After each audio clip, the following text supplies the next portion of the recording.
Okay, yo, welcome back. Welcome to the channel. It is, you know who I am. You clicked on the video. Okay, welcome back.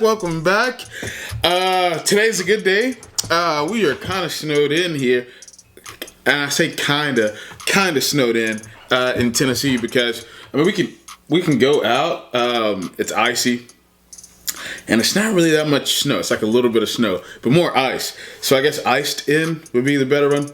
I'm not really sure how to say that. But yeah, so we're kind of iced in here. It's a cold one.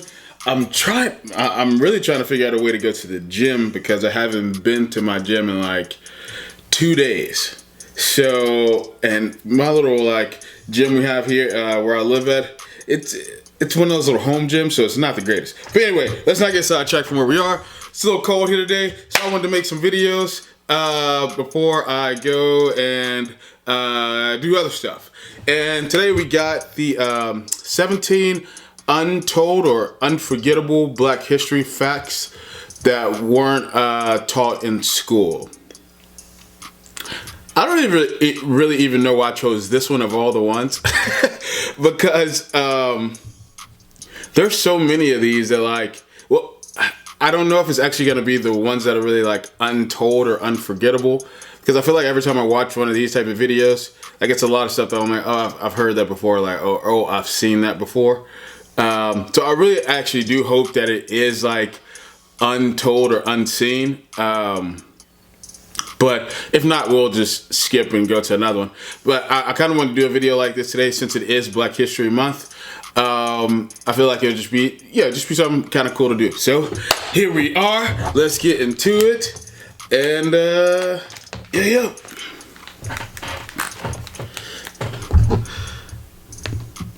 Also, if y'all see me starting to sweat, it's because I got my heat on like 73 right now. When I say it's cold, it is cold here today.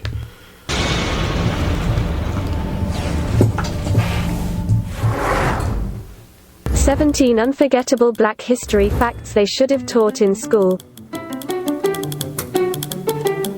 Here's what we learned. A Black woman invented the sanitary belt. What's that? Mary Beatrice Davidson Kenner was quite the inventor at an early age, but her most innovative creation was the sanitary belt. Because of Mary's skin color, an interested manufacturing company failed to market her product, and the great invention wasn't used until 1956, 30 years after its creation. What is that? What? I've never heard of the sanitary belt. Like, is that supposed to be like a jock strap or something like that? Actually, so an actual elastic belt used to hold pads. Oh, okay. So it's for women and their pads during what is it called? The menstruation cycle. Okay, I'd never heard of that before. In 1951, Henrietta Lacks's cancer cells led to major discoveries in medical research. There was a novel, and later a movie starring Oprah Winfrey as Henrietta's daughter, called The Immortal Life of Henrietta Lacks, which explained how Henrietta's HeLa cells have contributed to medical research. The tragedy is that her family didn't know about any of this until 1975. Scientists were making all these discoveries and making a profit from her cells, while her own... I had actually heard this fact before. We talked about this in my... Was that my... I think it was either A&P or it was my physiology class. It was one of those two classes. But yes, I already knew that her cells were being used for so much research. And I mean, she might go in and explain this a little bit better, but yeah, her family didn't find out till way later. And I want to say that they tried to bring like a lawsuit about this into like for whoever started like using it first, just to try to get, I guess, some type of monetary gain out of it. But I want to say they lost the case. I don't know that for sure, so if somebody does know, put that in the comments. But I'm pretty sure that's what ended up happening. Own children were living in poverty. Dorothy Dandridge was the first African American to be nominated for an Academy Award for Best Actress. The singer and actress was acknowledged for her performance in the 1954 film Carmen Jones. The first. I think also too. I think that lady, Dorothy Dandridge. She's also who inspired the cartoon character Betty Boop. If I'm not mistaken, I'm pretty sure that's who. What is it, Betty Boop? The little cartoon character lady. I'm pretty sure that's what she was inspired by too, though. Like that's where that character comes from. Successful open heart surgery was performed in 1893 by a black surgeon named Dr. Daniel Hale Williams. He also founded the first hospital that employed black healthcare workers. John Rock was the first African American Supreme Court lawyer. He did so February 1, 1865. Before this day, John Rock was a doctor but was so ill that he had to give up practicing medicine and became a lawyer instead.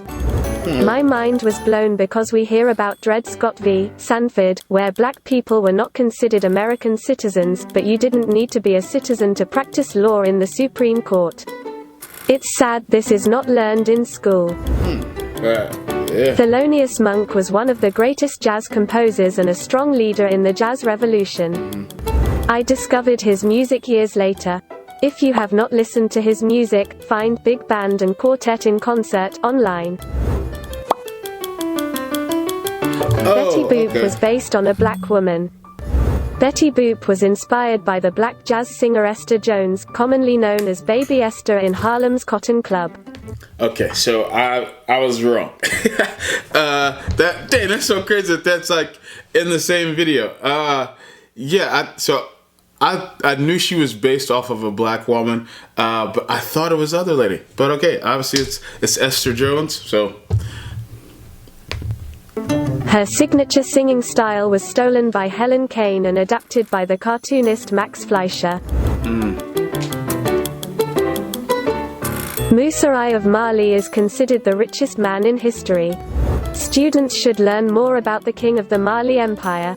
It's been said that there's really no way to put an accurate number on his wealth, but I'm sure Jeff Bezos only wishes he had that kind of dough.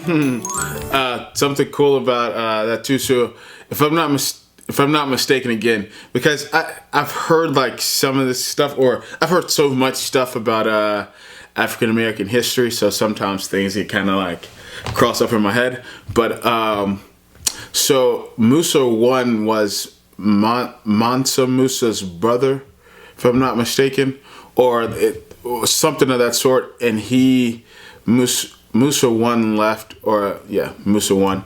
He took a trip out to set sail to find the New World, other islands, other discoveries, and Mansa Musa, who was left behind, he was, I guess, I don't think he was a prince.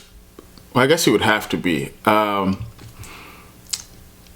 to see exactly how it was said, but basically, Musa 1 left, and then he never returned back, which turned over power to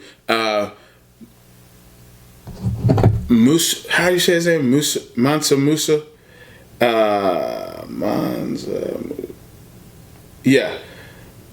Mansa Musa. For anyway, so you guys can see that there. But so Mansa Musa, who is considered to be the richest man ever in history, and just to put it into live perspective, so the story that they talk about is him when he took a journey to Egypt, and he had so much gold that like as he would come and like spend his gold in places, it always dropped the value of gold because people thought it was so common. Because remember, gold is only important because it was considered like a rarity. And so when he came around, it was considered so common that like they were like, oh, everybody must just have this then. But no, it was just the fact that he was that rich. I think they've tried to put like some estimates on it. And they said you're talking of the upwards of $400 trillion, like in our economy today, is what how much gold he had would be worth. Because every time he conquered like an area, he also was able to take over their gold, and it was his to do whatever with that he wanted to. So that's really cool about him. Also, I don't know why we just spent so much time on that. Let's keep going.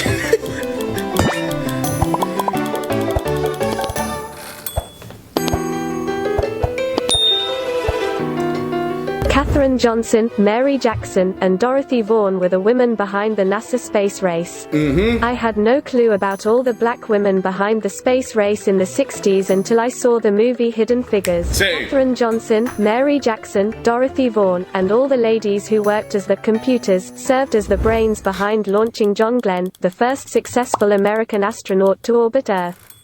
I would have loved to learn about them in school.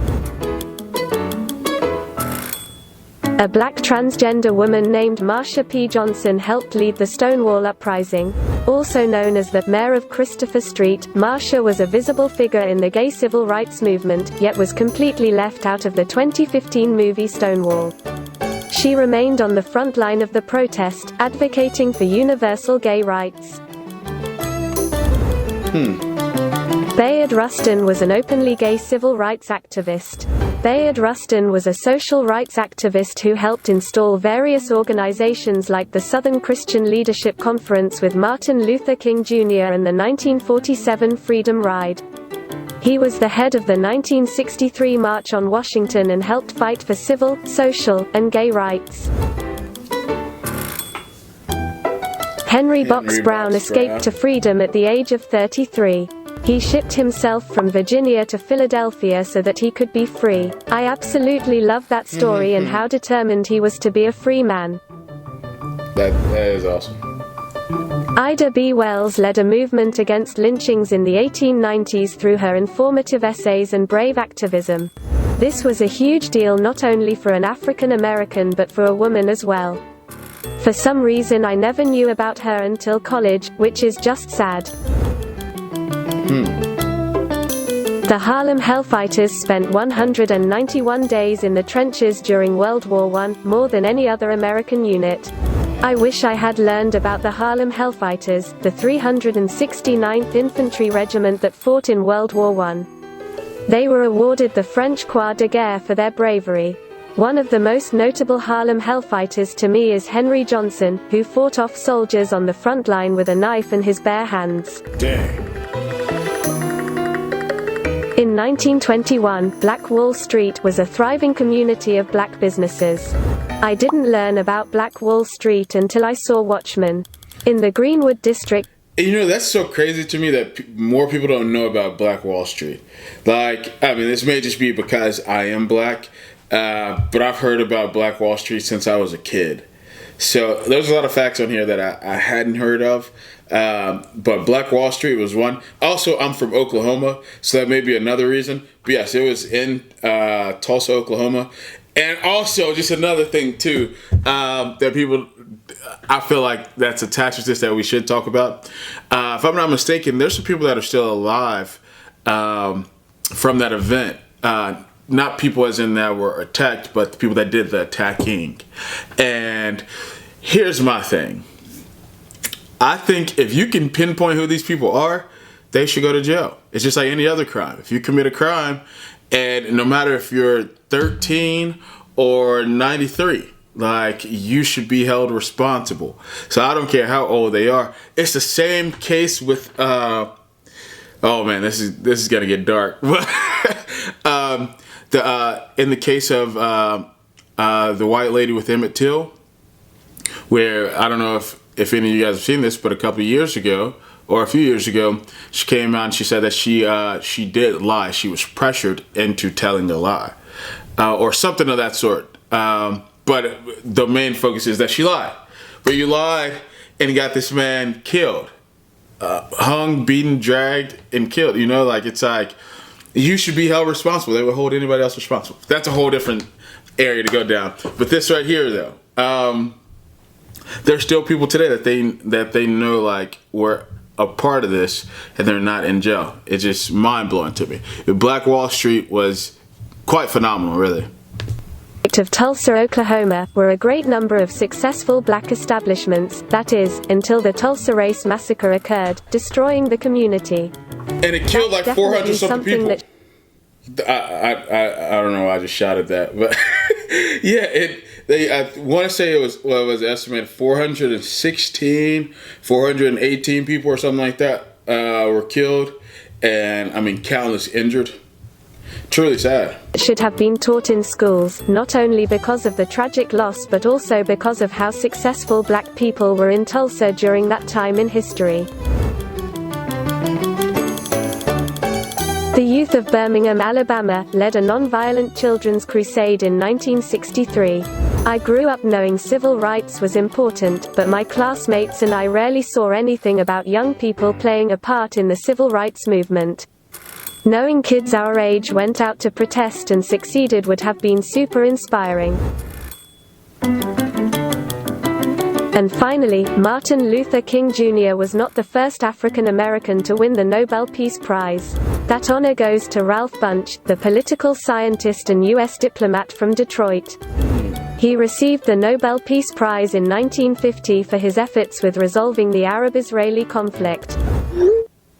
Subscribe to my channel now. Press the bell icon on the I did not know that. I don't even think that I knew that Martin Luther King had won a Nobel Peace Prize. I think I knew that he was nominated, but I don't know for sure. I don't know I didn't know for sure like that he had won one though. But yeah, just going back a second to the Black Wall Street. That's something that's really cool. People should look at because you can find out like all like the businesses that they had and stuff. And it just kind of it'll segue you into like other little things too to find out about that time. Also, something in here I wish they would have mentioned was the Green Book, which was made into a movie as well. But it was a book about. So it was a book for black travelers, basically. They knew like places that were safe to travel, safe to stay at, which roads to take, which ones, like not to take, that would be conflict, like who they could ask for, look for if they, had some type of car trouble or things like that, or trouble traveling, helpful ways. And I want to say it was published all the way up until like, what was it, 1990, 1995, like something like that. But that was also based out of Oklahoma too. And I should say I'm not from Oklahoma. I was born in Oklahoma and I lived there for a short time. But I've been in Tennessee for the remainder of my life, or up until now. So, but I think that also may be why I know a lot of like I guess facts that come out of Oklahoma, because all of my family is in Oklahoma or from there. So like. That's just other cool little facts to throw in there too. This video was actually like really informative. Like I'm glad it turned out that way, because they did talk about some stuff I definitely didn't know, or they straightened some stuff out for me too.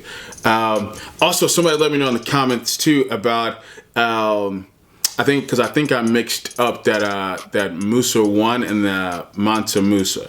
But I'm pretty sure they were brothers. So double check me on that one too. Let me know in the comments about that. I think that's everything I got. We might actually do another one of these videos, because that one actually, like, I really like that one.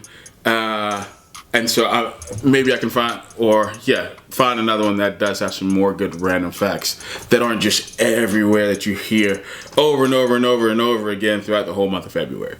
But thank y'all for watching. Don't forget to like, comment, subscribe, and share. Also, check out my podcast, the Ambitious Journey Podcast. You can actually go over to our YouTube channel and watch the podcast and subscribe. Thank you.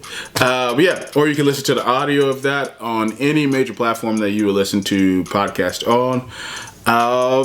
Oh, we're still on the road to 5K. Yes, we are. A little bit closer, but we are getting there. We're gonna do check it out. That's what you will receive, or something like this. But it'll be a hat with my channel's logo. Whenever we reach 5K, we'll do a hat with my channel's logo, a t-shirt with my channel's logo, and a gift card. That's what we'll do when we do the giveaway. So yeah, I think that's everything I got on this. Do I have any other random facts about Black history? No. Stay warm, and yeah, till next time.